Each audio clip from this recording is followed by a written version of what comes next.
This screen will be like the other screens?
Country Program Lead, Environmental Justice Foundation, Chris Baker, Director of Wetlands International Europe. I also wish to mention my colleague Anna Cavazzini from the Greens Group and journalist David Keating, who will moderate the panel discussion. They will both join now. Only Anna Cavazzini who will join us shortly. They is with us. While starting my mandate with a public event dedicated to wetlands. Two simple and striking elements. First, wetlands are essential to mitigate climate change. Globally, they store twice as much carbon as all the world's forests combined. Second, these crucial biomes are treated like never before.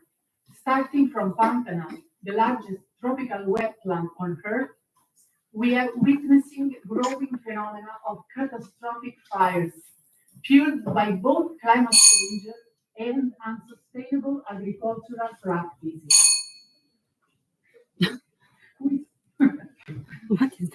As Luciana will mention later in her presentation, in 2020, the Pantanal captured global attention as nearly a third of it burned, killing 17 million wild animals. That year, this critical wetland transformed from a carbon sink to a source of 115 million tons of carbon dioxide emissions, equivalent to Belgium's entire emissions for that year. This year, and we are not at the end of the season, nearly 2 million hectares burned, an area bigger than Slovenia.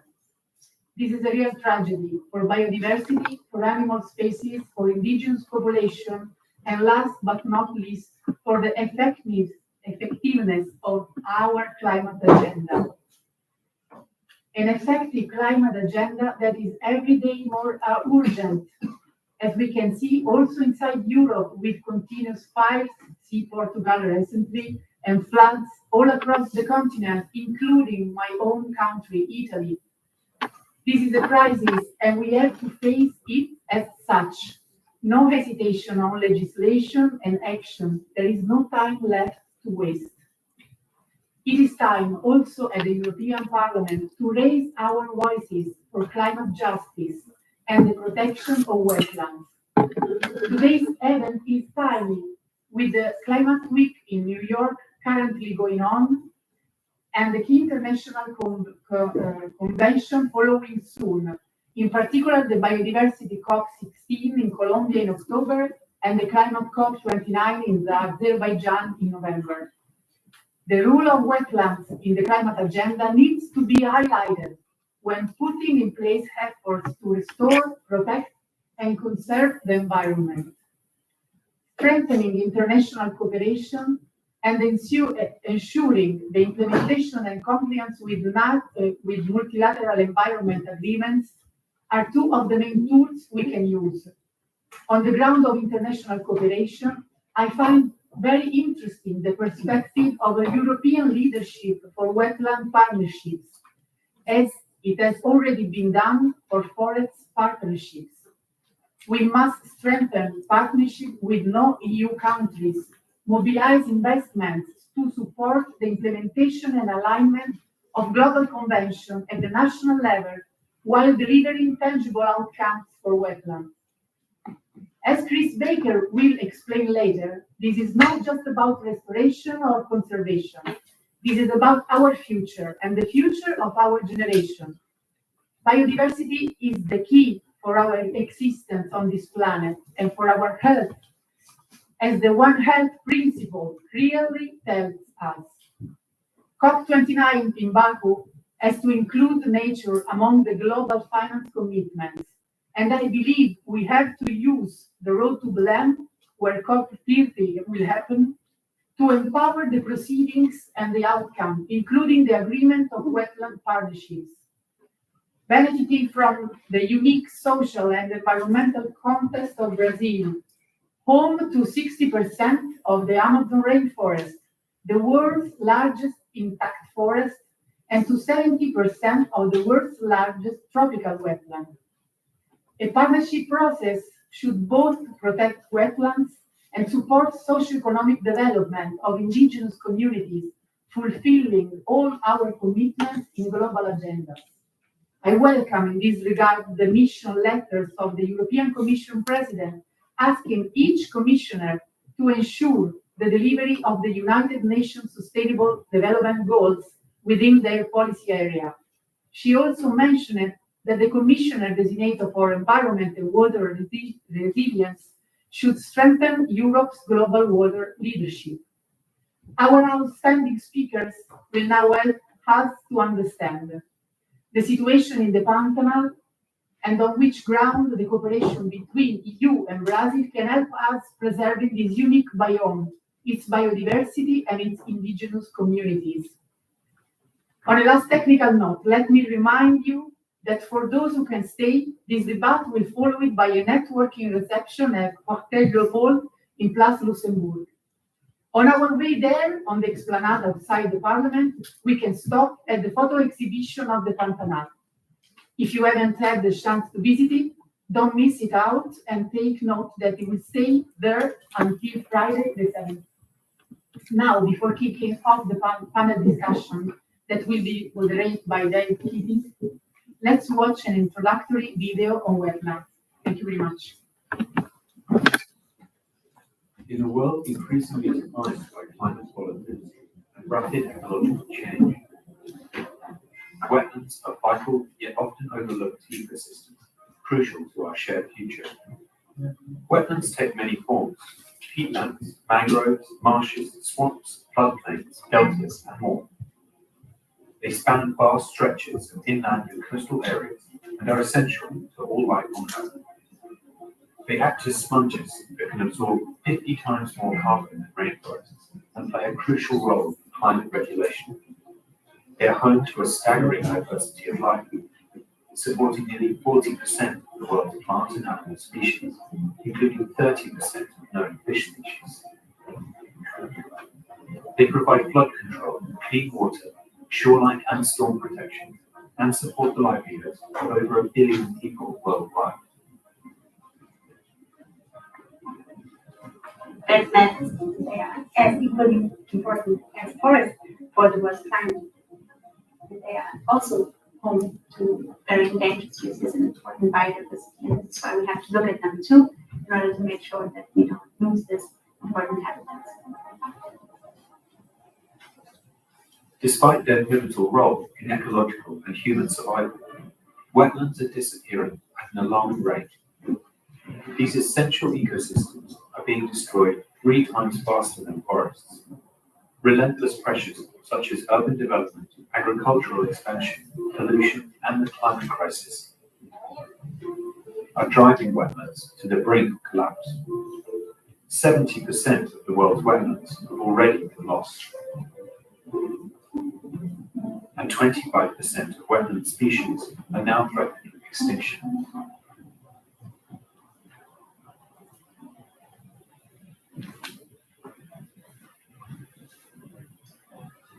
The Pantanal, the largest tropical wetland on our planet, sprawling across Brazil, Paraguay, and Bolivia.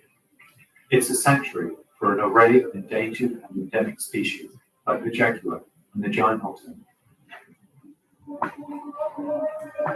Yet in recent years, intensifying pressure from rampant deforestation driven by agribusiness have begun to threaten its survival.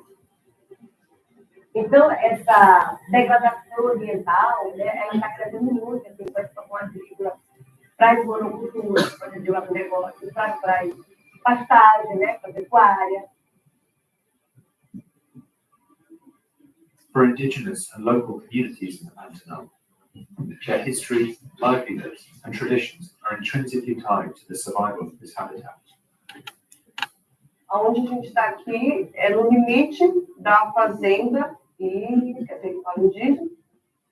A gente já consegue perceber essa diferença desde que o território indígena tem a preservação do meio ambiente, da natureza, enquanto que do lado direito nós temos um verde com pasto, né, a degradação do território. In 2020, wildfires consumed a third of the entire island. Fiquei por 4 dias andando sem nenhum bicho vivo. A gente achava carcaça, queimada segurando filhote, aquela coisa de novo, né?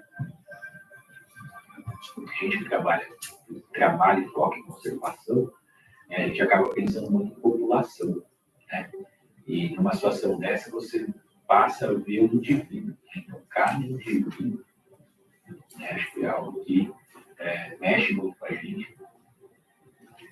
At least 17 million wild vertebrates were killed, and just under 120 million tons of CO2 were released, more than the carbon emissions of Belgium in the same year.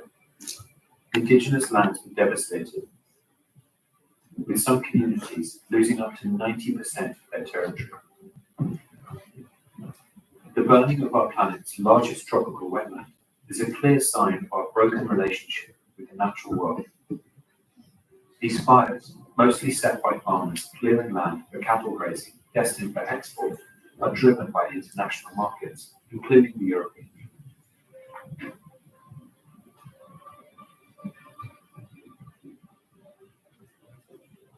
Yet there is hope.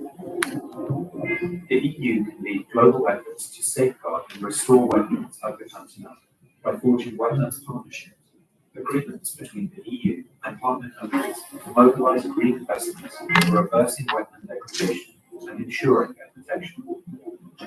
By committing to restore these vital ecosystems, protect what remains, and ensure sustainable supply chains, the EU can help to secure a future where wetlands thrive, ensuring biodiversity, water security, and climate resilience for generations to come.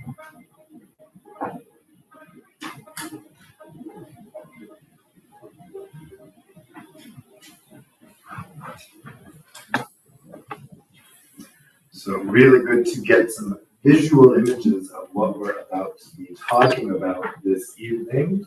Welcome everyone, very nice to see all of you. As I think Colorado mentioned, my name is Dave Keating. I'm a journalist based here in Brussels, Brussels correspondent for Press 24, the international news network. And I'm going to be guiding us through tonight's discussion, which, as was mentioned, comes on the occasion of Amazon Week. I do want to mention that for anyone who needs it, there is interpretation available from Portuguese into English or English into Portuguese. Just grab your headphones. Channel 1. So on tonight's panel, we're going to be focusing on wetlands and their critical role as carbon sinks. While much of the world's attention is rightly focused on the Amazon and other rainforests like it, wetlands actually store twice as much carbon as all the world's forests combined. They also support the livelihoods of over 1 billion people worldwide, but the world is losing wetlands at a rate 3 times faster than forests we just heard in the video. And global commitments to protect and restore wetlands remain underfunded. And this is the big problem. That while so much attention is, again, rightly focused on the Amazon, it can sometimes take attention away from wetlands. Now, nowhere is there a more clear example of this than as in the Pantanal, which is the largest tropical wetland in the world. It's facing extreme drought, severe fires, all as we just saw in the video, with nearly 2 million hectares burned, which is an area bigger than Slovenia. So we're coming up soon to the COP29 climate summit in Azerbaijan, after which time the baton will be passed to Brazil, who will be hosting the COP30 summit in Belém, November 2025. And that's why this event is called the Road to Belém, because of Brazil's unique role as the keeper of such important ecosystems that are vital to the world. This will be a big focus of the agenda for COP30. And that means that the European Union has a unique opportunity to explore the possibility of wetlands partnerships in Belém. Now, these international agreements could see the EU support third countries in their efforts to reverse wetland degradation, promote restoration and sustainable management, and enhance climate and biodiversity protection. And we've heard positive noises recently about improved cooperation between the EU and Brazil as we move forward, particularly into the new term of the EU, with lots of new opportunities for refocusing and for really enhancing those connections. So, what are the possibilities for the EU to clinch these wetland partnerships with Brazil and others at COP30? And how can EU policymakers prepare to make this a priority next November? We'll be hearing from experts on the subject, and then afterwards, we'll get reactions from members of the European Parliament to what they've heard. So now let's turn first to one of those experts. I'd like to introduce Luciana Lete, who is Country Program Lead for Brazil at the Environmental Justice Foundation. Thank you, Dave. I would like to start by thanking everyone present, especially Ms. Corrado, for hosting this session with us. My name is Luciana Leite. I work for the Environmental Justice Foundation, but I actually come to speak to you today more than as a representative of my organization, but as a Brazilian, as a conservation biologist, and as someone who has dedicated most of my life in the past years to the conservation of the Pantanal. So some numbers have been mentioned about the characteristics of these biomes. I think it's really hard for us to think in terms of millions of hectares. So I always like to bring the comparison that we are talking about a wetland that is 20 times the size of the Everglades or the size of Portugal, Switzerland, Belgium, and Holland combined. Not only that, but the Pantanal is or used to be a safe haven for biodiversity. The Pantanal has this unique characteristic of having high densities of large mammals. It is on Earth one of the best places to encounter untamed, threatened, unique wildlife. Most of the international community, when they think about Brazil, they think about the Amazon. And we have seen how these international concerns have driven policies, cooperation, funds that have helped to decrease, for example, last year, over 60% the deforestation rates of the Amazon rainforest. But I often say that protecting the Amazon cannot cost us the Pantanal or the Cerrado or other biomes. So what we are trying to do here today is call attention of the European Union to look at wetlands now as these biomes that have been overlooked for a long time now, but as has been said, play a crucial role in climate stability, in biodiversity, in water and food resilience. The tragedy that happened in 2020 made the Pantanal hit international news. At the time, we were under a government, a federal government that denied the crisis and took a long time to respond and act. At that time, it was left to civil society to pick up a lot of the pieces of that biome. And we did basically everything, from animal rescue to donations of food and drinkable water to people living in this floodplain, to firefighting, equipping and training communities to fight the fight. And we say that within civil society, we made the promise that that unthinkable tragedy was not to be repeated. Yet, 4 years later, we come to 2024, and we are now facing an equally as important and a tragedy with the Pantanal. Nearly 2 million hectares have already burned in the largest tropical wetland on Earth. We know that the fire season is supposed to last at least until November, if the rain comes by then. So we are expecting these numbers to become much worse.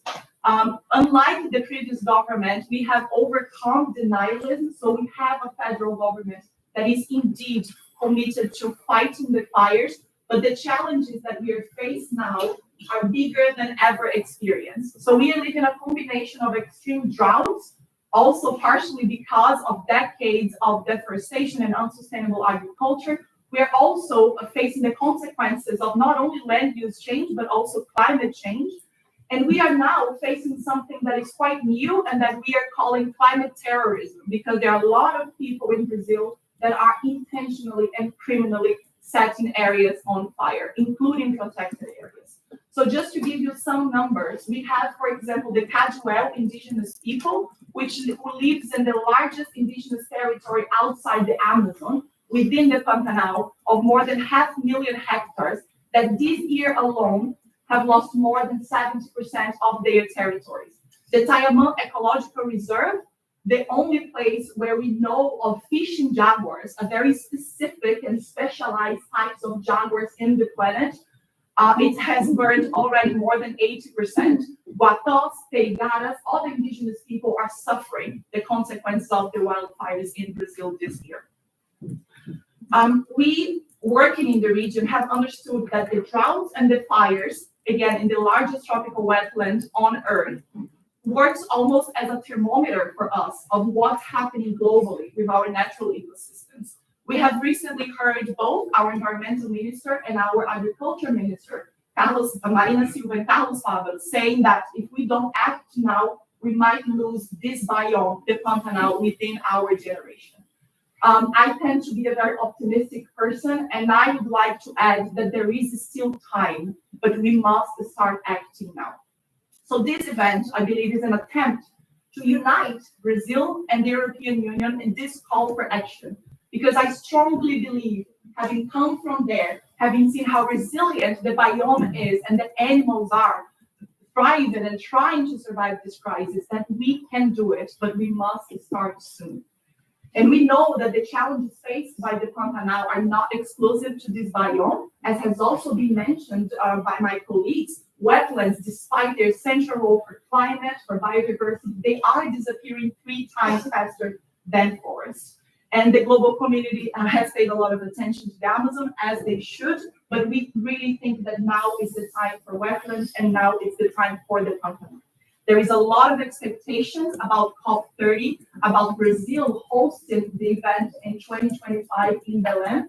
And we have heard from our Minister of Environment, Marina Silva, that the preparation for COP30 already started. We need to be paving this road to Belém, and we truly hope this is a green road to Belém. Also, before I pass on to my colleagues, I would like to make a final remark.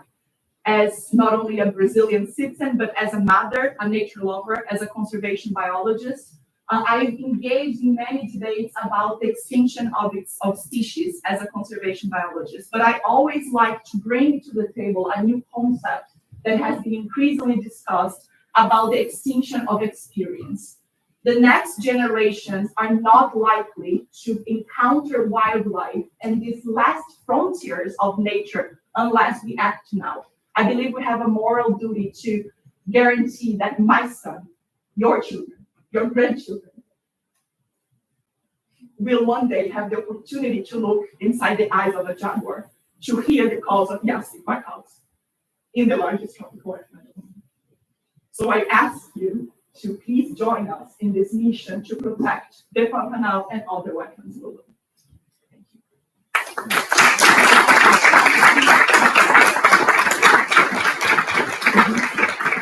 Thank you very much, Luciana. Let's turn now to Chris Baker, who is Director of Wetlands International. Yeah, that should be working. Okay. Distinguished participants, ladies and gentlemen, good afternoon. I'm Chris Baker, as just introduced. I'm the Director of Wetlands International Europe. And I'm here with you today just to add to what you've already heard, to explain why my organization and partners such as the Environmental Justice Foundation are convinced that we need a new cooperation instrument to already drive, support, and investment in the world's major wetlands. And why don't we do that? Why don't we do? You've already seen what wetlands are. They're a very diverse, somewhat difficult to categorize set of ecosystems of biomes. There are lakes, rivers, swamps, bogs, peatland, mangroves. I think some people even call coral wetlands. It's a surprising and broad definition, but in the end, it's really about the places where land meets water. They're a connector. You heard as well, they're super important. 40% of the world's plant animal species live in wetlands. They absorb 50 times more carbon than rainforests. They provide water, food, and subsistence to at least 1 billion people around the world. When considered at scale, they're often then really of huge importance in how we are resilient to climate change, sustaining the livelihoods of people who live around them. But perhaps what's not often recognized enough is they're also part of our economies. They underpin local economies. You can imagine local people fishing, capturing animals, harvesting crops. But actually, many of these ecosystems, you've heard how enormous and significant the Pantanal is, really underpin national and sometimes even regional economies. And furthermore, if you're sitting in the EU, much of the resources and supply chains are impacting or are drawing upon wetlands around the world.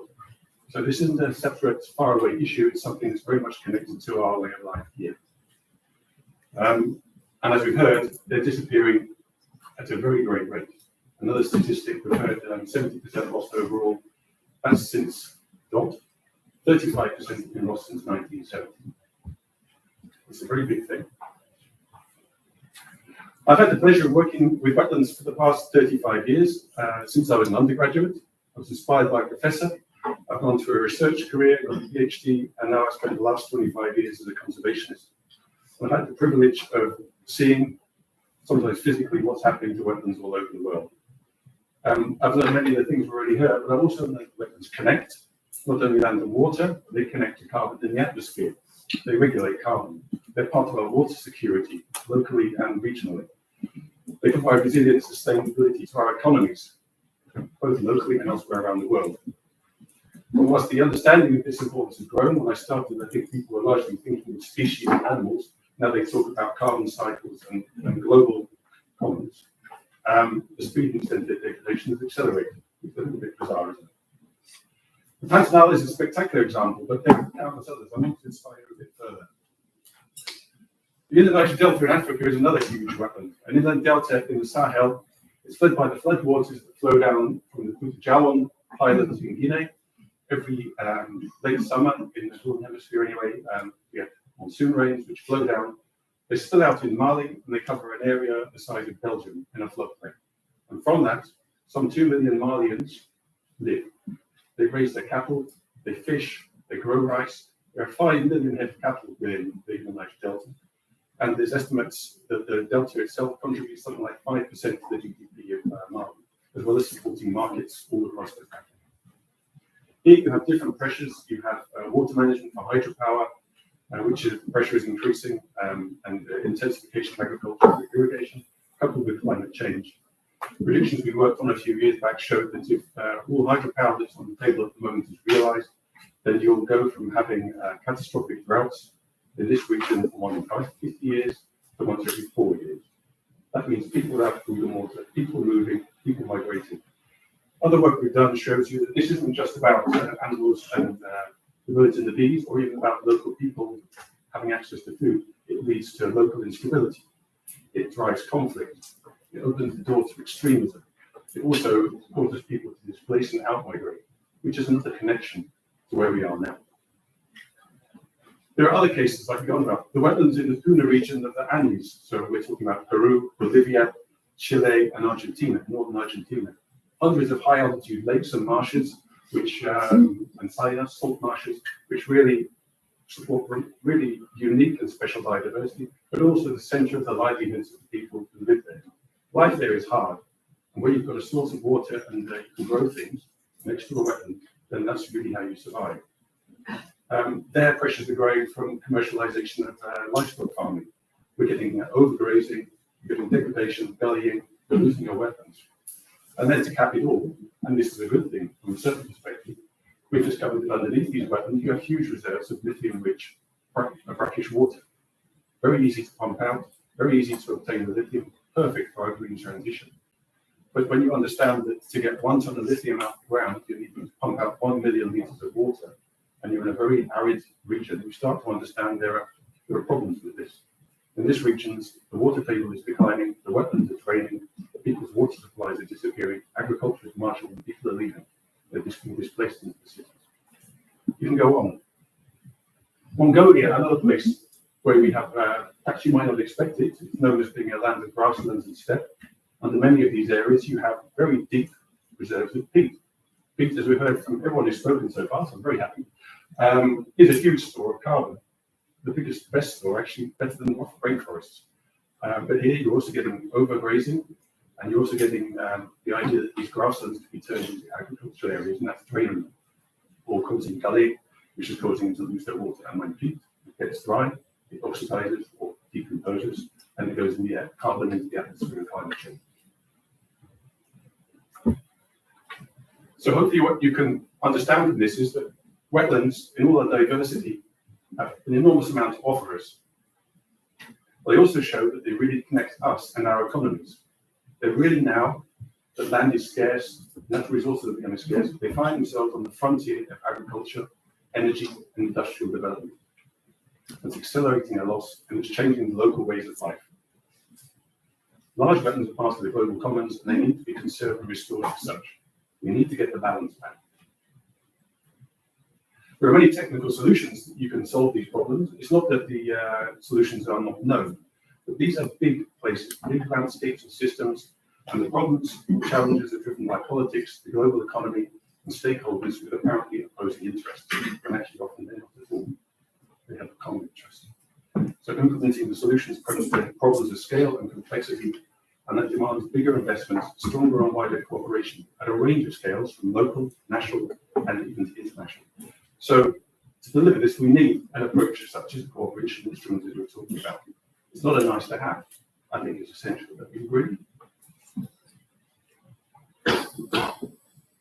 So, as we've heard, there are myriad of commitments to protect wetlands in different conventions and agreements. Most governments, including European ones, have committed and signed up to these, but we're still nowhere near the scale of action that we really need. Unfortunately, it's been said earlier, there's a lot of focus on forests and oceans, and quite rightly so, but wetlands are too often the bridesmaid and never the bride. They fall off the table. They're in full view and no one sees them.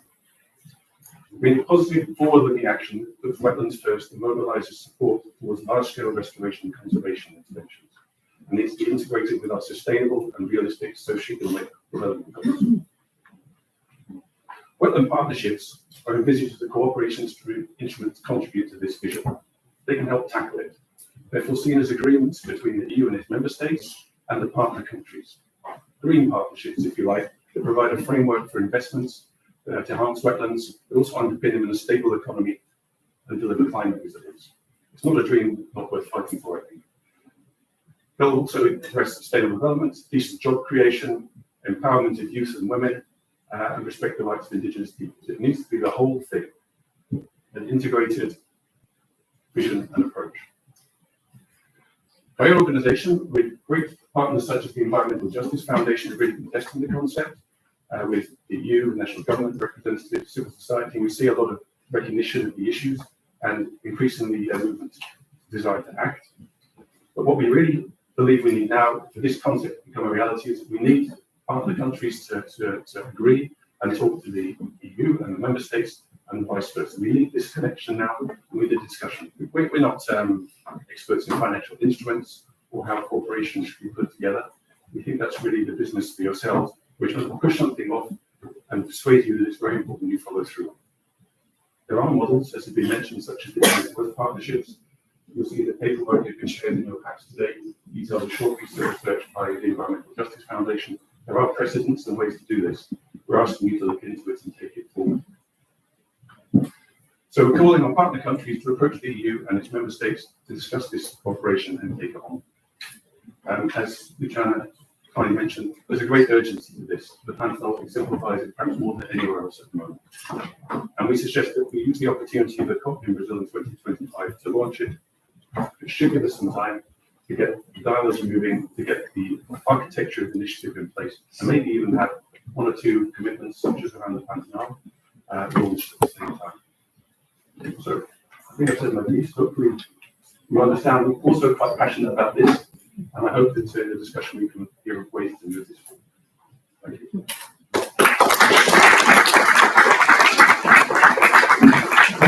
So a lot of information there about the situation. Let's turn next to Flora Finqueer, who is Director General of the European Commission's Environment Department. We have mentioned here some of the possibilities, some of the aspirations for EU partnerships in this area. What is the EU doing now, and what's possible for the future?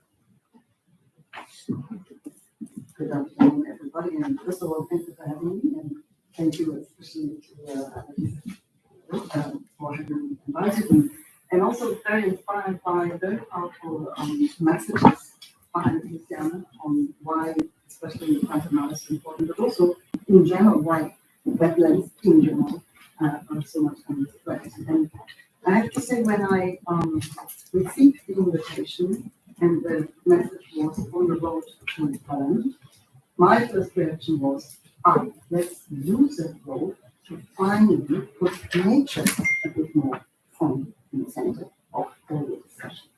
You might call it wetlands, you might call it other types of ecosystems if you're absolutely new. And I don't want to reflect now what is or more important, but what I realized is we have this year the 3 Rio conventions in 1 year, but at the same time, there is no connection. There's not enough connection.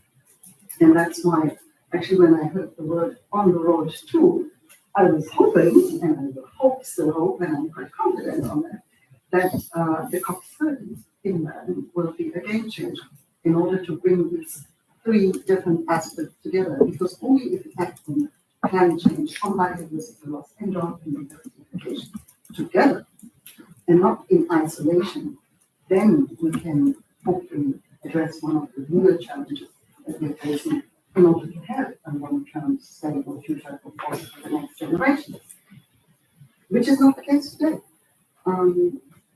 When you look at the drought precipitation COP and the biodiversity COP, yes, they already logically a bit more together because of nature or different types of ecosystem services that should be preserved, conserved, or restored. And still, it doesn't get a lot of attention. Somebody told me, oh yeah, the UNCCD, which is now taking place this end of the year in Saudi Arabia, that was labeled the African Cup. Well, to tell you, we are now thinking as Europe whether or not we should declare ourselves as being drought affected. Whether we do in the end doesn't matter. It demonstrates that everywhere on the planet we have the same challenges, and that it is definitely not a problem in desertification. An African problem is a planetary problem, very much hitting us here also in Europe. And we saw already some changes, some understanding when we had the Glasgow COP. There was the first time really a bit more mentioning of forests. Then you had, I think, Sharm el-Sheikh with much more nexus between food, water, and security. And then I think we had now in Dubai, we had the joint declaration between, what was it called, peace, nature, and biodiversity, climate change. So it goes into a broader recognition, especially from the climate community, that probably we will not reach a change if we do not take care of nature. But if we do this only in order to deflect on not reaching enough on curbing emissions and on going into renewables and on phasing out of fossil fuels, if it is just to distract, I think it will not help. If we, however, would really see it as part of the solution, then I think we have a chance to holistically address it. That it should not be just a hollow phrase. And this is where we look very much into, from our perspective, on how can we bring that together. In our legislation on climate change, we have factored in nature, especially forests, as in forests, it's on called the carbon sequestration. But we do realize that while we are now hopefully reaching our peak and go down, the rest of the parameters have not stabilized. They have degraded. So our wetlands, our forests, our rivers, they are not in good status. So even for us, in order to reach climate neutrality, we have to work on both. Now, if you get some message from me now, this is put nature from the center, because we are not doing this enough. And that is a really big issue for us. Now, the reserving Pantanal is definitely true of if you have this interdependence, or if you don't care of enough of this interdependence between biodiversity and climate, or rather the loss and the climate change, then we have a disaster. Now, fires that are now ranging, whatever the origin, again, of course, it is a causality, because if forest has been deforested, it has an impact on the heating up of the atmosphere, and therefore for fires in whatever form, and that doesn't, it is just, we see that in our own countries as well. The most important one is that we really look at what would be the long-term effects and how can we address them. And we call that a transformative change.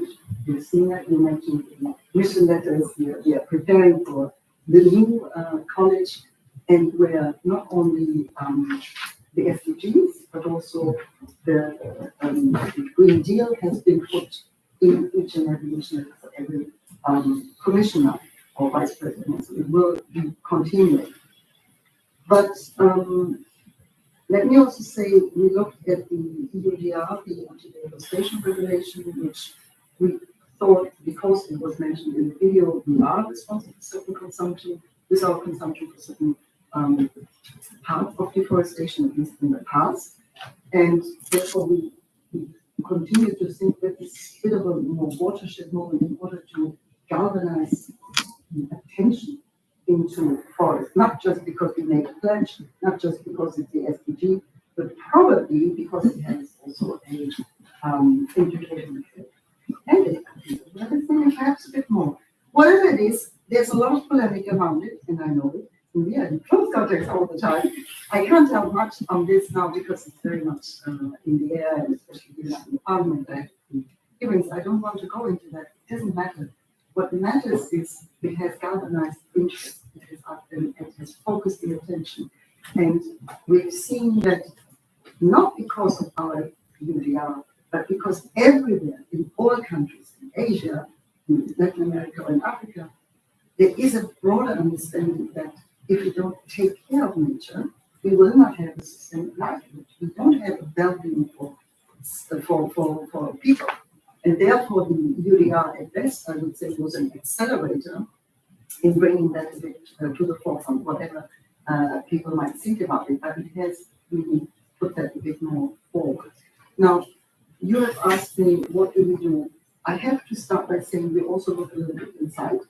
We have, of course, our own legislation. We have by far not such an important bill as the Pantanal, but we also still have to preserve the peatlands, the wetlands, the nature that is still important because everything is interlinked, also globally. So we do have the biodiversity strategy. We have our habitats and bird directives. We managed to have the nature restoration law, which is now adopted and which really sets targets precisely also on the restoration of rivers and on peatlands and wetlands in particular. But we also have now still soil and forest proposals on the table of the parliament. As we look at it, we will see. We do have our own wetlands, which are, as I said, far from what is comparable to the Pantanal. But we also do care for that, the Pantanal, the Belém, the Danube Delta. Of course, we have to preserve that as well, because I think I don't have to repeat what Chris already said, how much and how important actually the wetlands are in whatever form. We don't have mangroves, we have different types of overgrown areas and marshlands and other forms.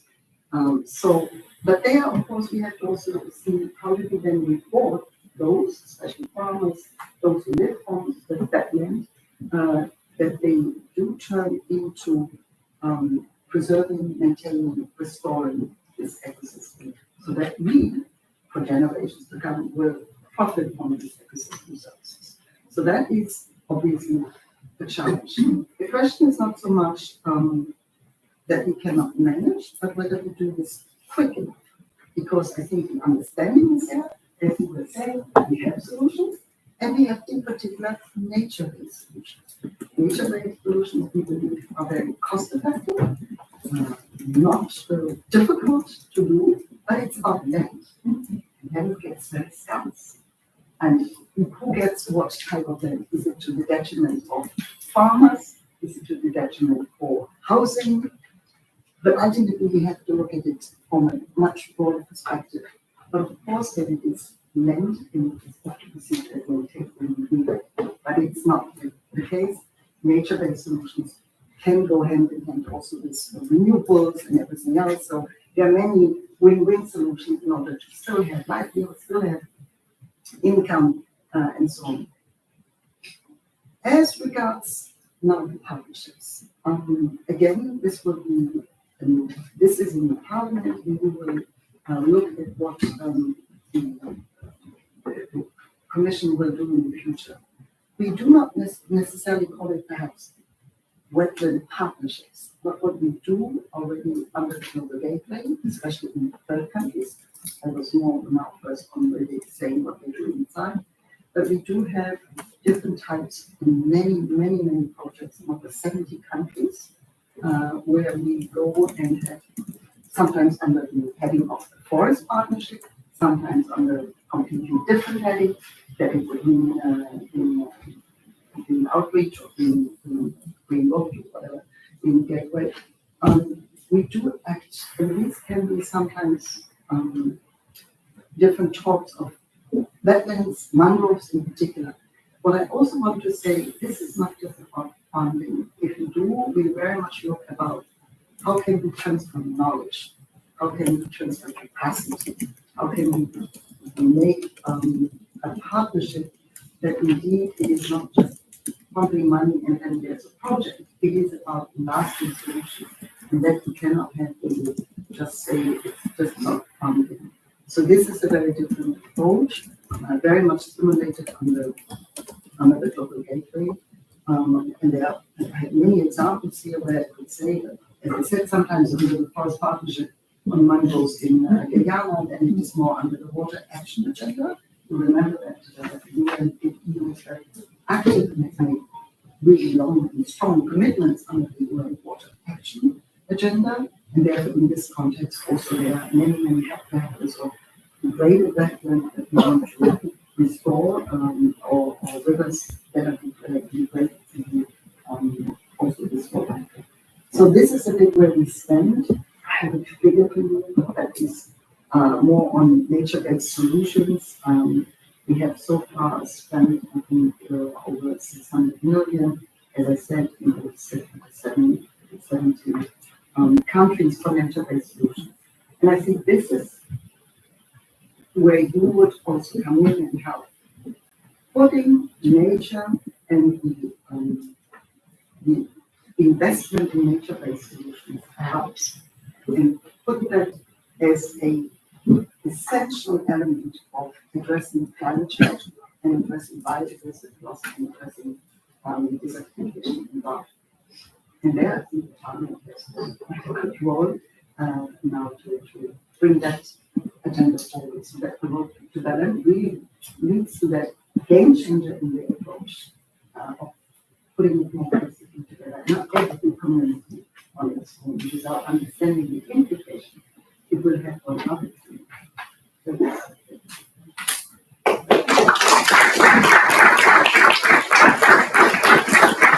Thanks very much, Monica. Now, let's turn next to Ambassador Pedro Miguel Costa e Silva, who represents Brazil in mission to the European Union.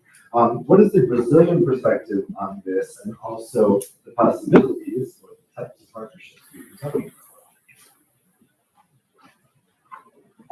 Good afternoon, everybody.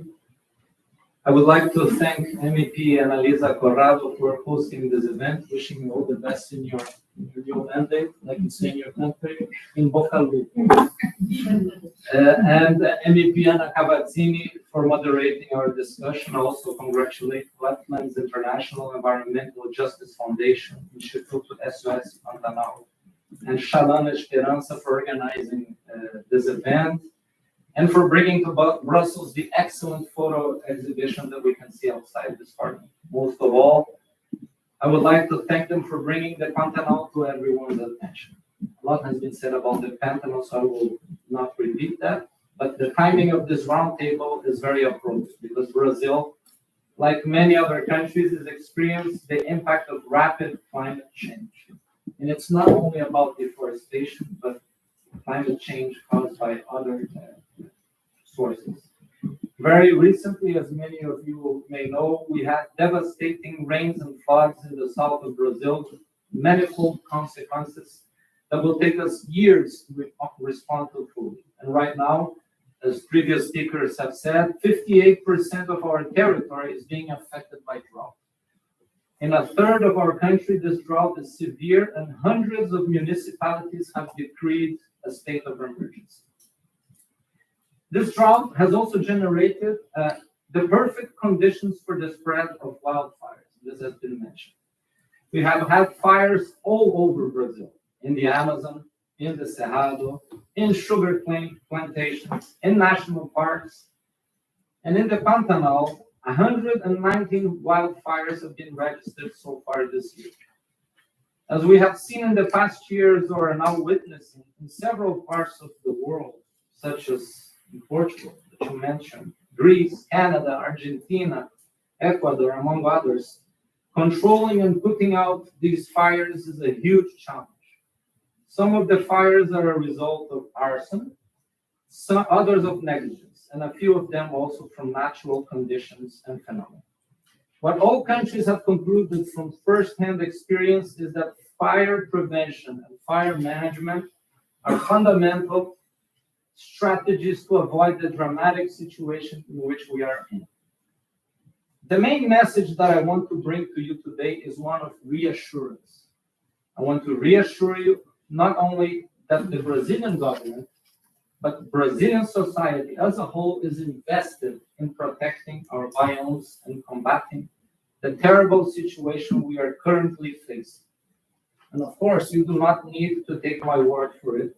A few minutes ago, President Lula opened a debate of the UN's General Assembly, and he insisted on this commitment to protect our biomes and to fight climate change.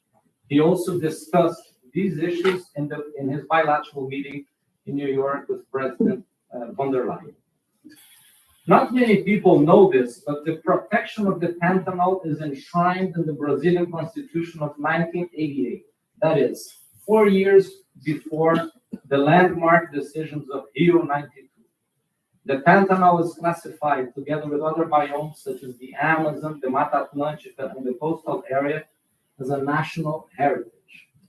In line with this legal imperative, the Brazilian government has dedicated all its efforts to combat and manage the terrible droughts and fires that are plaguing the biome.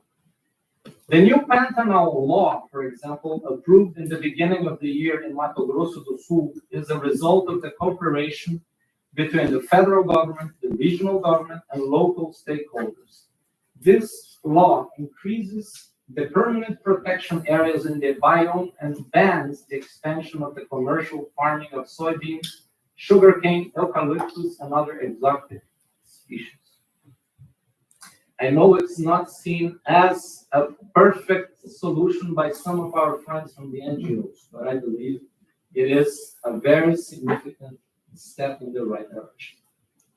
To combat the wildfires in the Pantanal, the federal government has mobilized the firefighters, the police, the armed forces, the National Guard, as well as numerous airplanes, helicopters, and boats. But as in other similar cases in other countries, and taking into account the dimensions of the biome, which was mentioned here today, the challenge of fighting the wildfires remains huge. Apart from actions and policies targeted and tailored towards the specific needs and realities of the Pantanal, I want to mention nationwide initiatives that illustrate what I said before about Brazil's commitment to preserving our biomes and combating fires and other illicit activities that threaten biomes such as the Pantanal, the Amazon, and the Atlantic forest. The executive, legislative, and judicial branches of government have recently signed an ecological transformation pact to act together in the promotion of sustainable development and the protection of our biomes. The private sector has put forward the economic pact with nature, again, to develop pathways towards sustainable development and environmental protection. President Lula has announced the creation of a national climate authority. All initiatives will, of course, count on the participation on views of indigenous peoples and traditional communities.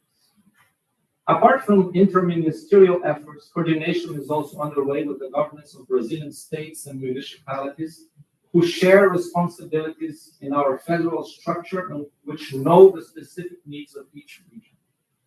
Investigations are currently underway in different parts of the country to ascertain responsibilities for recent fires, and Brazil is discussing an increase in penalties and prison terms for those responsible for setting fires. The promotion of sustainable development in all its dimensions is one of the three pillars of Brazil's platform in its current presidency of the G20, in which we count with excellent cooperation with the EU and the member states that make part of it. With regard to environmental sustainability, Brazil is launching an initiative on bioeconomy, which will promote the sustainable use of biodiversity. Brazil has also highlighted the need for international cooperation and the mobilization of financial resources to achieve sustainable development goals. In this regard, we note the EU's commitment of $20 million to the Amazon Fund and the opportunities to contribute to the conservation of the Pantanal as well. After our G20 presidency, which ends in November, the Brazilian government will rapidly turn its focus to the organization of COP30. And this will be a landmark event for Brazil and for the international community as a conference of the parties held in the Amazon region.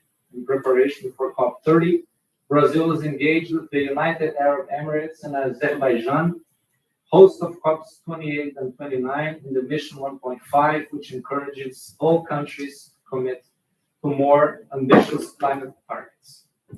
I want to conclude my intervention by informing those of you who still do not know about it, that we are celebrating Amazon Week here in Brussels, in Berlin, and in Paris. While the Amazon is our main focus, we are also discussing other biomes in Brazil and that we share with neighboring countries. And the Pantanal, of course, is one of them. With the help of different partners from governments, the private sector, academia, think tanks, NGOs, the idea is to generate discussion and open up avenues for cooperation and joint work. We face huge and very complex challenges in order to protect and sustainably develop our biomes. There are no simple solutions, no silver bullets. We need to discuss the protection of the environment and of the biomes, but we also need to discuss the bioeconomy, social needs, sustainable jobs and activities, and I was listening very carefully to the presentation that was made about the situation on all wetlands. Also include science and technology, which the director mentioned, financing, and many other issues. Again, these are issues that are being stressed by Brazilian authorities in different forums. We will certainly need and appreciate counting on the EU and its member states in this endeavor, and that is why it is a pleasure to share this panel with Director Ulrich Fink pleasure today. Thank you. Thank you very much, Ambassador. So now that we've heard the situation laid out, let's get some reactions. I noted that Chris mentioned that wetlands are always the bridesmaids and never the brides, and the Director General also noted that there's a lot of noise around the EUDR right now, particularly with some upcoming deadlines. I'd really like to see the conversation really focus on wetlands. Let's give wetlands the full attention that they're due. and try to keep forestry for another day, let's say. So I'd like to turn it over now to MEP Anna Cavazzini from the Green Group, who's going to lead the reaction. Thank you so much for organizing this event here together. And I think, like my previous speakers, thank you for giving some focus on the wetlands. It's so important. And yeah, seeing all the pictures of the fires at the moment is really devastating and making one very sad. So I think it's very good that we discussed here also some solutions. So I will just not give enough input, but I'm here to moderate your questions. So probably you can just raise your hand, say where you're from which organization, and probably we can focus also a little bit on the solutions, right? On what we can do as MEPs, as the Commission, but probably also as the government, as civil society. And then, yeah, we see where we stand in half an hour, because I think we only have half an hour left, or we can do a little bit longer than 6 o'clock than planned. So please raise your hand if you have a question. I try to and say who you are, and try to be brief and don't have a podium. Okay, good afternoon, everyone. I'm Leonardo Gomes. I'm Executive Director with SOS Pantanal, based in Campo Grande, Mato Grosso do Sul, Brazil. Basically, a 15-year-old organization which works with Pantanal and the Upper Paraguay Basin, in which Pantanal is inserted. We work especially with the prevention and response to wildfire in Pantanal through a network of 66 wildfire brigades, voluntary wildfire brigades, also with water security and restoration of indigenous lands and conservation units alongside Pantanal and also in the Cerrado. My questions is especially to Ms. Corrado. How do you think we can approach this conversation and do the follow-up? I see that Pantanal has the legislation, both local legislation, Mato Grosso do Sul and Mato Grosso. We have soon a federal legislation. We have priorities in public policies with PP Pantanal, the same policy that was delivered to the Amazon and contributed to the decrease of deforestation in the last 2 decades. So I think we now are starting to get ready to have partnerships, international partnerships, both technical cooperations and investments to deliver these public policies on the ground. So how do you see the possibility of advancing with the federal government in Brazil in this kind of partnerships? Thank you so much. And I probably connect 2 more, and then we do a little round of answers. Who else wants to ask a question? Yes. Hi, Gilbert from the University of Suriname. So Suriname is the most forested country in the world, growing 4 times the size of Holland. The problem many developing countries have is we don't have the physical space to allocate resources to anything other than paying our debt.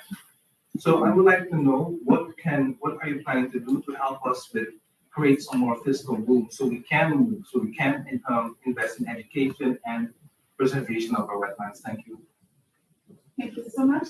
And the third question, or yes, probably if also women want to speak. I'm very native speaking this. Sorry. Sean Parramore from the Environmental Justice Foundation. My question is to Director General Fingoyer. What more the European Commission could plan to do to ensure that globally critical wetlands, such as the Pantanal, as well as others, are protected? I know we went through some of the tools that you already mentioned, but perhaps you can elaborate a bit more on what more. Thank you. Thank you so much. So I think all the questions are also a little bit related, so probably we can have short round of answers. And yeah, probably we can start with from the Commission on the partnerships, but also on the fiscal space. That is, of course, also a much bigger question, I assume, but also what the Commission is really planning to do or can do in order to protect that. Just to say, a reminder that the Parliament, and especially the co-legislators, will have quite a lot to say in what fiscal space we will have in the future. So, for the moment, quite I think it's more the member So states. it's very limited. We will see. But anyhow, what we, just to say on the protection, we would and cannot interfere of how others would, you know, regulate or want to regulate in southern land. What we have is perhaps good examples on what we have tried to do with the law action on protection and restoring of our vulnerable lands and our vulnerable ecosystems. As I said, we have different directives like the habitat, and we have also changed under this mandate now the environment directive. We have enlarged it in order to also ensure that certain destruction of large scale destruction of environment could be qualified under different conditions, right? As punishable or criminal. That it depends. But so we enlarged also on the criminal side. We definitely now have enlarged the protection through the nature restoration. Now this was, and I know it's a very pioneering law, and you all know that it was not without a lot of debate. Others have found other solutions, right?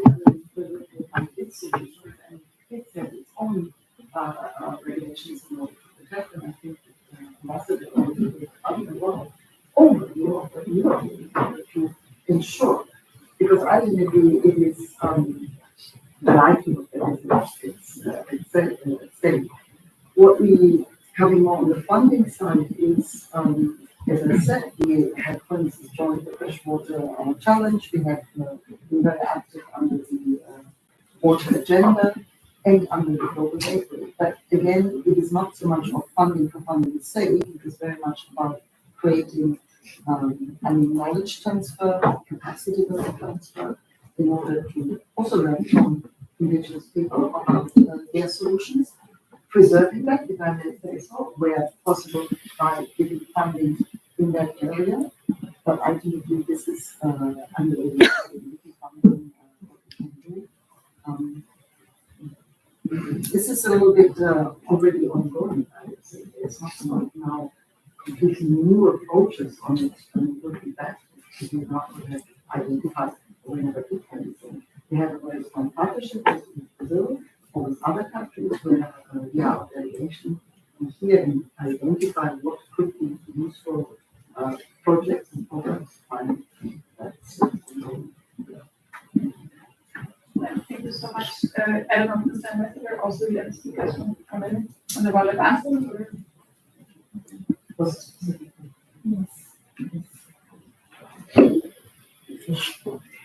Thank you. I think that we are shaping a road for understanding deeper in detail the situation, the crisis, how many crises are together in this one. And so as we are understanding better, we are trying to build the scheme in which we can move together to build a solution. We have not a perfect solution now in this moment, but we have a lot of pieces that we can try to put together. So it's really important to stay together, institutions, coalitions, NGOs, technicians, and to put our strengths together to find the solution. I think the way to a wetland-focused structure, as we did for forests, could be a great opportunity. We have to debate in COP29, and maybe we can finalize it in COP30 in Belém. So I think we have started to work together, and we can try to move forward in this pattern.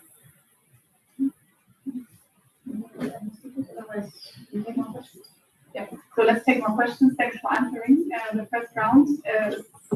Yes. Hello, André de Hoffman, professor from the Political Catholic University of Rio de Janeiro. And I have a question that goes perhaps to everyone, but the relationship between the models of development of the countries we are talking about And of course, I know about the Brazilian one, but I think a lot of countries that actually are destroying their biomes, they are doing that because the agribusiness is funding their production. And so the question is that maybe these cooperation projects are not enough. And I know that in the case of Brazil, there is the negotiations of the EU Mercosur agreement, where this topic is also included. So the question is that how can you really tackle this problem from a broader perspective, and the role of the EU in helping this transition of the development models where most countries of the South export commodities, and therefore, I mean, the role of the congresses, the parliament here and the congresses, because we know also that even with all efforts of executive governments, in the case of Brazil, for instance, the lobby of the agribusiness is very strong, including ratifying, for instance, the EU Mercosur agreement. So it's just a broad comment, if you could say something about that. Thank you. Thank you so much for this important question. And other questions, yes. Thank you. Loïc Charpentier from Water Europe, the European Association of the Water Community. In fact, I have two questions. I'll try to be very short. Very short. We spoke a lot about the socioeconomic value of wetlands, but many of the social aspects of access to sanitation and so on. But I'd like to emphasize the economic aspect. Because right now in Europe, we are more on the competitiveness agenda, and I think we should not oppose to agenda, and partly to demonstrate that wetlands restoration is really key for economic interest. It's part of the solution for them. In our association, it's a strong discussion that we had with the private sector. I want to stress here that in Europe, 80% of our wetlands are in bad condition or destroyed, and it impacts also water availability and water availability for the green transition, for our economy and industry. So how we can onboard our industry and make them buying wetlands restoration as a solution for their competitiveness and their water security. We have the water resilience strategy announced, with I hope, and maybe you can confirm, a strong international perspective inside. So how we can use these tools to secure water, and also to make sure that we can have the same solution for growth. In terms of partnership, also, Europe is investing in research and innovation.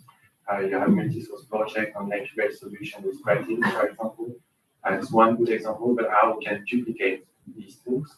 And in fact, to summarize a little bit, I have one question for the NGO around this table: how we can deal with this industry and industrial actors, to mobilize them, and not just take the dividend, I would say. The second is from European Commission with the water resilience strategy, what we can expect from that. And the last one, I just forgot, so I will stop here. If I understand correctly, there is also afterwards the opportunity to exchange informally, so probably some of the questions can also be taken up later. But let's take one more question before you back to the panel, if there is one. If you have the feeling all the important questions were asked, then let's just go back to the panel, because I think also the first question is anyhow a bigger one. Do we not only, try to heal the little symptoms, but not the broader problem behind it is how the development model is set up at the moment. But of course, a very good question. And then, how to bring the industry on board, what about the water resilience strategy? So, who wants to go first? I can kick it off, but then I think others will come in also, for those who have ideas and solutions, and will tell us perhaps what we could do. I mean, from our experience, we embarked precisely for that reason on the European Green Deal. And that European Green Deal is still continuing also on the next month, because we did realize, and that is much broader than just, let's say, going on nature restoration. Also, it's about circularity, it's about biodiversity, circularity, but it is also very much on pollution, because all interacts. So we looked at various angles and addressed it while ensuring that, especially under this new mandate, we also have to take people along, and therefore we have to look at competitiveness because of reduced fiscal space also in Europe. So that's the whole philosophy, and where from different angles we try to address it, especially also by addressing decarbonization, uptake of renewables, but also a very strong outreach or rollout on environmental protection under this mandate. Now, one of the next challenges we see, and that leads to some of the other questions, is for agriculture, how we will achieve that in what we will call a new vision for agriculture. I cannot promise you, I cannot tell you what it will be, but we had a strong dialogue among all the different various stakeholders, who then agreed nevertheless on what we call a report from Professor Strohsager, because he was organizing that dialogue. And I think there we see ideas which would probably be helpful, or going into a very different, long-term, a different type of agricultural policy. That is complex in Europe as much as I suppose in any other country. Lassiter has similar probably experiences. What we see, however, is we have to start addressing it because we cannot continue this become more in the long run not sustainable. And that brings me back to the water, because water is also one which is needed not only in transport, in tourism, whatever, producing industry, but also in agriculture. There are also, again, lots of solutions. I think what we should not forget, there are solutions. I mean, reuse and more efficiency of water, reuse of water, but also into driving investment into the right infrastructure for water, or driving the right research and investment and research and development into the right new technologies that we will need in order to cope with water stresses, which can be too much as we have seen now, but at the same time, to live in the environment. So this is what we will try to address in the water resilience strategy, not as legislation, because we have a lot legislation that is enough, but it's more about how to bring different stakeholders in order to realize that they have in a systemic fashion and long-term vision to act differently as regards investment, security, research and development skill sets, and so on. That is something which we are struggling with in Europe, but we also want to address and share, because we also learn from others in the international field. We have taken commitments under the Water Action Agenda, and therefore have to team up with others. So that will be a part where we will continue, including this funding on nature-based solutions, other type of water-related investment. That's a bit, I think, what I can say at this moment. But we all know that with water, with the rest, I mean, nature is relevant for the economy. And that is something which we should not forget. And the World Economic Forum said it. Our own central bank has stress tested their own investment and found out that, especially in Europe, we are very vulnerable, even more vulnerable than other countries, because we have invested a lot in our pension funds and the rest into industries that at least are depending on one healthy ecosystem. And our ecosystems, unfortunately, are dependent on not healthy. So that understanding, and that's what I also tried to say in the beginning, make it clear that nature is not a nice to have, it is not to be taken for granted. Our president said very recently, nature has to be on the balance sheet, because otherwise people will not understand that investing in nature is not a stranded investment, it is a future-oriented investment. And that's a bit the philosophy that we try, and also will advocate with our partners in cooperation. I think change. Thank you. Yeah, putting it on the balance sheet without monetizing it probably, but You will monetize it. It will be monetized. yeah. Otherwise, you cannot, sorry to say, if you want to go long-term on nature credits or give at least a value to an ecosystem, if a farmer doesn't know that his land has a value, he will, I mean, they know it, but they have to treat it as a value that has to be increasing, especially as a healthy soil and healthy nature. I know that many people think like, oh, we will monetize nature and therefore we diminish it. But it is rather the opposite that we want to achieve. But for the moment, let's face it, it is not. The externalities are not seen in any activities. And that's where we are. Thank you so much. Yeah, yeah,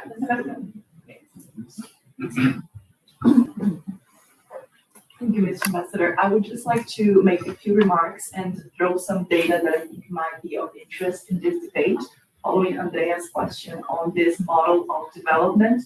I think that we can say that in Brazil, we face exactly that. As the model of development has not changed, and for example, stronger policies have been placed into the Amazon, we see the effects of deforestation shift. So we have increased protection in the Amazon. Last year, as I said, deforestation decreased more than 60%, but then we have an increase of 67% in the Cerrado and 49% in the Pantanal. And I know that the Cerrado is becoming more of a hot topic in Europe, and especially because for those that are not familiar, the Cerrado is considered to be sort of like our water tank.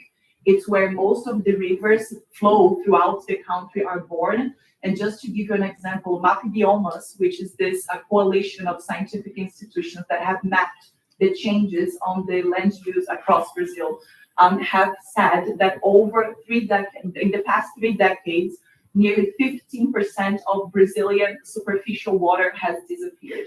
This is partially what is leading to this crisis of droughts, to this crisis of wildfires.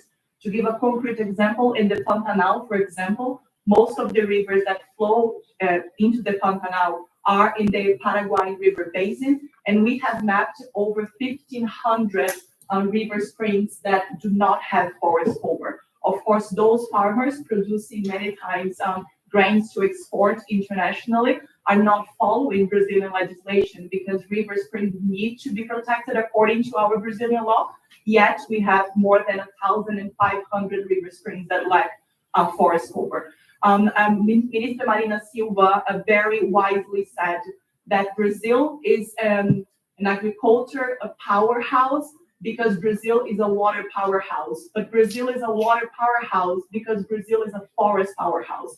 So it became clear for us, especially this year, that if we continue the rates of deforestation and destruction across all biomes in Brazil, it's not only the traditional people, the indigenous people, those people that are in the front lines and surviving directly from these biomes that will be affected, but especially agribusiness.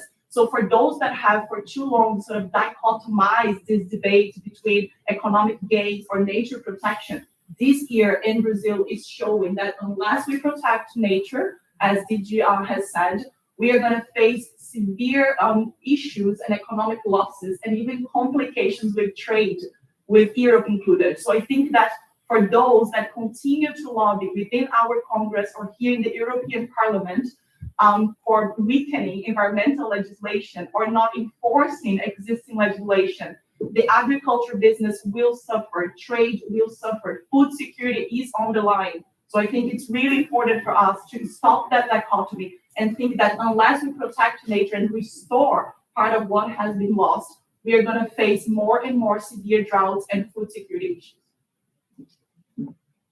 Thank you very much.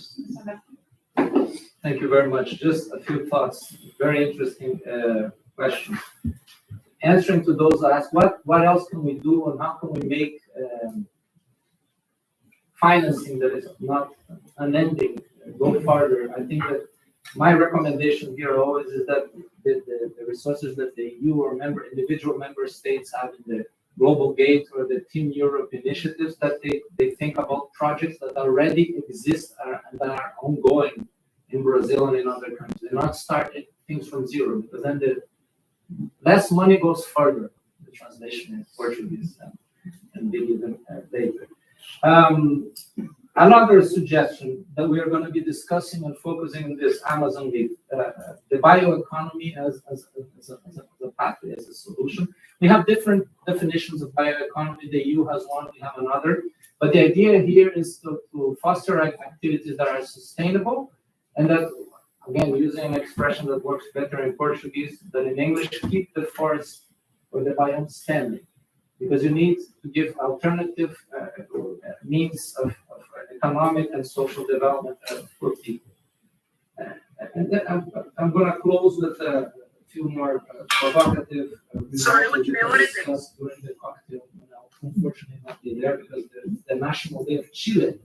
I have to go, which is this issue of the agreement, the Mercosur agreement that the professor said. It's important to say that soy, the tariff is zero. So it's meaningless whether we have the agreement or not. Where it will make a difference is for the products that we don't export yet to the European Union with value added. So you can break what has been happening since the 19th century that affects Brazil and other developing countries, that we export the commodities and the commodities are transported.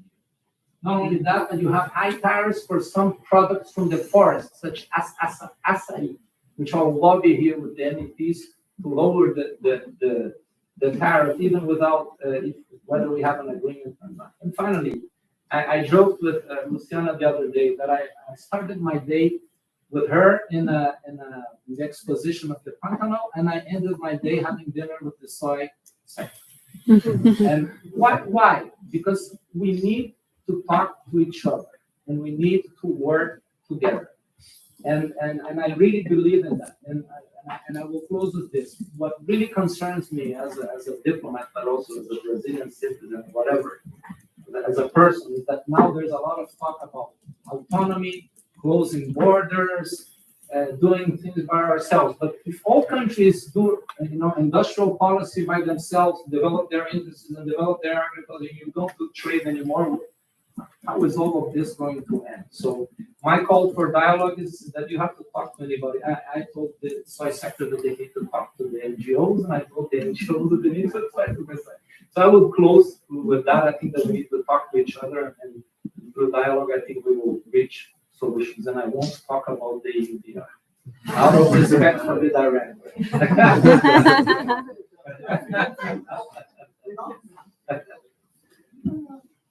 And last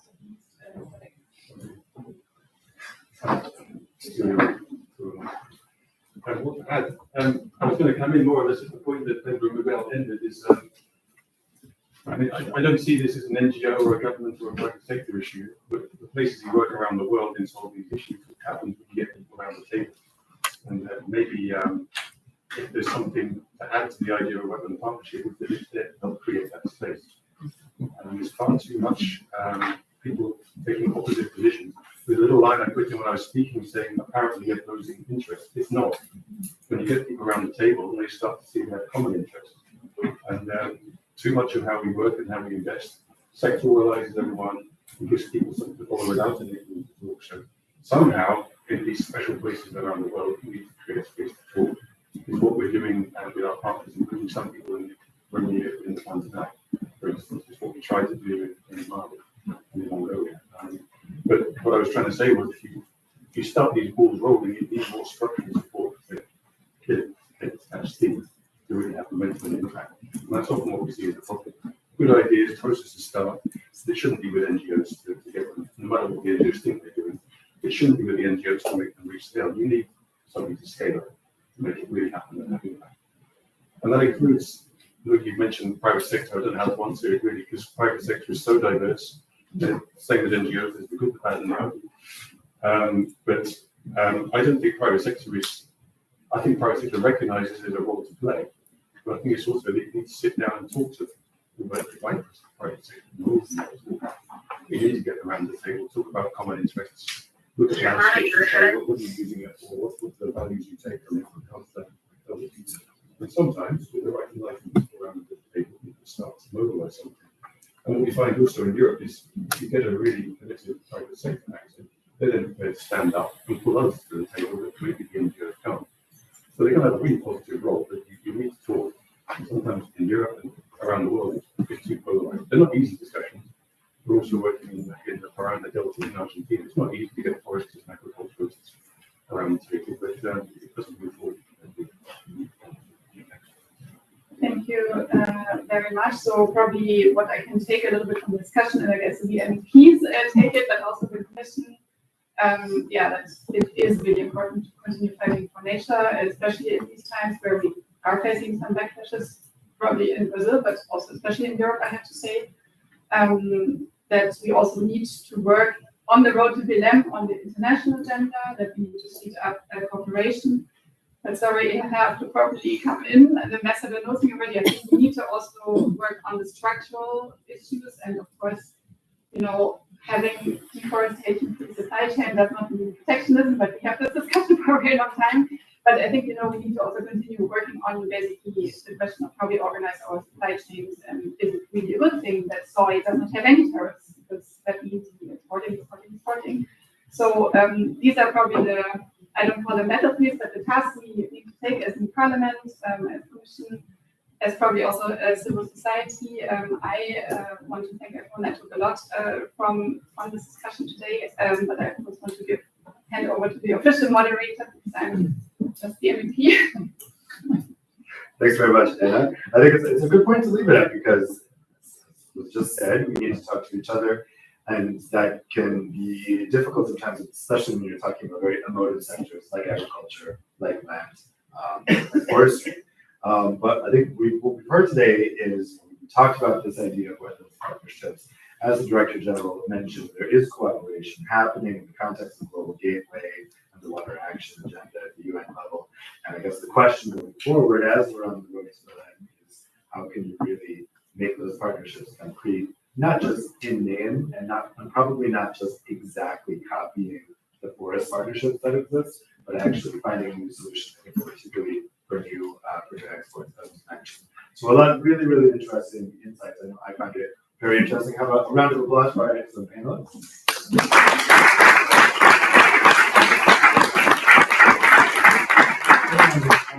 MEP Corrado mentioned at the beginning, there's an exhibition outside the Parliament in the front entrance called Pantanal, Our Inheritance and Our Legacy, and we invite you to walk through it and check it out on your way to the networking reception, which will take place at the Restaurant Bar Cafe Leopold on Place Leopold, just on the square that's outside the Parliament, from 6:30 to 8 p.m. And in case you can't make it, because you have to go through Chile's National Day, don't worry, the photo exhibition will remain on the Esplanade until Friday, so you can check it out any point next week. So thank you so much for joining us this evening. I wish you an excellent lesson.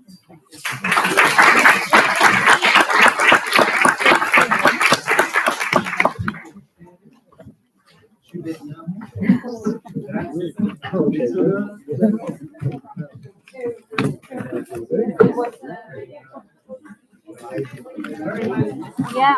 You think you know, and you have to take until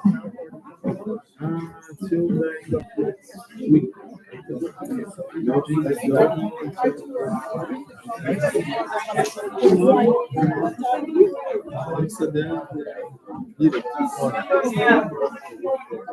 Wonderful. So, to see you again.